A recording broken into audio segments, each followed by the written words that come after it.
I have a friend that does mentorship, and she talks about things like relationships as well. And I do believe that people's career aspects will start impacting their relationships more and more. And she made this post on Facebook.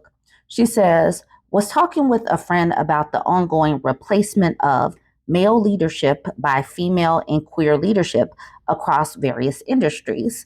He's seeing it too, and he's happy about it. We ended up talking about why it is that so many men are losing their leadership jobs and not getting rehired.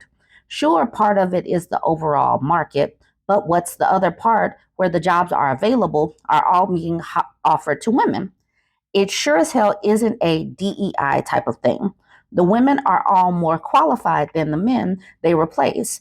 It also isn't that there's a bias against men. It's simply that the women and queer people are far more desirable candidates, and that these companies would be stupid to pass on them, especially with tight budgets. She continues with, I've had several female recruiters for highly paid positions recently tell me that all of their placements for high level positions since 2020 have been women, every single one.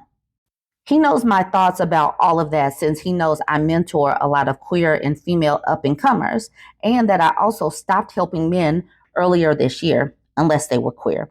I said, I hate to say this, but the biggest problem I have seen overall is that men are just narcissistic a-holes. I really hate to say it, but that's why I stopped helping too. They're rigid, difficult, entitled, hard to get along with, and almost completely resistant to coaching and change. The men that are not like that either didn't get fired or I was able to help them get resituated pretty quickly. But that is very, very rare. The other thing that is so much more common, and the weird thing is that none of them seem to realize that this is the problem, that they are unlikable and difficult, and that it's not something that anyone wants to deal with. It's not cute, it's not funny, and it's not desirable. Particularly, female leadership doesn't want to, and most importantly, doesn't have to deal with this BS. I can see it, he said. I've seen that too in trying to coach men. They're still running this old macho boys club playbook, and that does not go over well in today's market. And she says, right, because while the hiring manager they're talking to might be a man, the executive behind that person is a woman, I said, and he nodded. It's a real shame that so many men are struggling, he remarked. And like you say, the lack of self awareness is just staggering. I don't even know if anything can be done about it. If you continue to be convinced that the problem has nothing to do with you, not even the best of us can help. I haven't been able to help. I said, honestly, I'm not sure what I can do. Just be brutally honest and say, your problem is not your skills, is that you come across like a narcissistic jerk who's going to be incredibly difficult and unrewarding to work with. Like maybe I should say that. I don't know. But at this point, with everything I've seen in the last 18 months, I don't think they'd believe me anyway. It's the fault of something else outside of themselves, always. It can never be how they treat others poorly or the lack of consideration and care they show others. It can't be possibly that they come across as sour, angry, bitter, rude, self-centered, and pissed off. No, it's got to be something else. And then she says, it's a brutal market out there, and I get it. No, that was the man. He remarked, at the same time, being shitty to women isn't going to get you anywhere, particularly well-connected women who could actually help you out. She says, I shrugged. And that's the thing. This is what is going on in the discourse everywhere, especially as women become more educated and start really laying down the foundation to get into these jobs. The men in leadership, the men in employment, the men in dating, they are not willing to change because what made men successful in dating and jobs back in the day is not translating right now.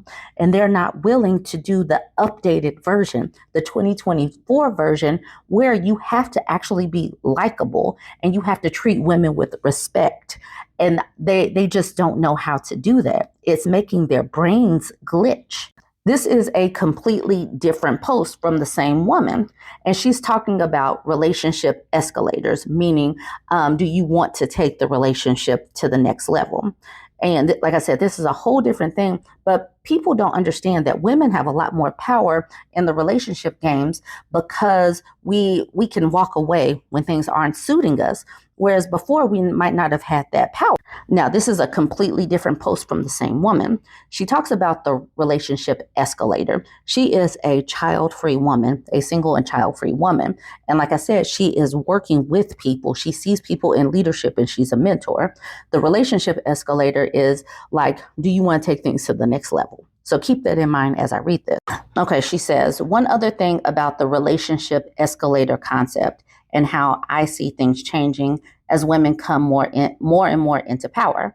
The traditional way of male thinking in this society has been that you make a woman earn your commitment, that men are the gatekeepers. But when women are earning more than you, more educated than you, and having happy lives, don't have to have kids, and don't need you economically, there very much starts to be the question of what this commitment you are withholding and so stingily doling out to her one tiny piece at a time is actually supposedly worth, right? I mean, if a woman is happy and successful and doing her own thing, it's fine. You don't want to commit, she can exit and keep looking for someone who does want to while also being happy on her own. No problem. You go your way, we go ours. I think what a lot of men are mad about is that their control over commitment and the supposed flex of earning their commitment no longer has the power it used to have. Women are like, okay, you don't want to play? That's fine. See you later. I would say, I bet. But she says, okay, you don't want to play? That's fine. See you later. She says, we just move on. Their commitment isn't worth much when they don't have a job, an education, or the skills and maturity to be a good partner. And many of them are not likable, are not keeping up with their hygiene, aren't keeping up with the basic things like cleaning their home either. She says, I welcome 3 new young powerhouses this week into the fold, all neurodivergent, all either queer or female, all destined to be future leaders. One of them told me that they are in line to be promoted into a 7-figure earning position. Another told me that the entire leadership their company has become female in the last 18 months, that all of the men who have been laid off have either been replaced by more competent women. They said the men just keep getting fired and we just keep getting more and more great women. And that's why I love my company. All of these people specifically sought me out because I'm a child-free neurodivergent woman of color who's also bicultural. So that's the lay of the land now. And that's where things are going. And people might not see it because their perception has not kept up with reality of things.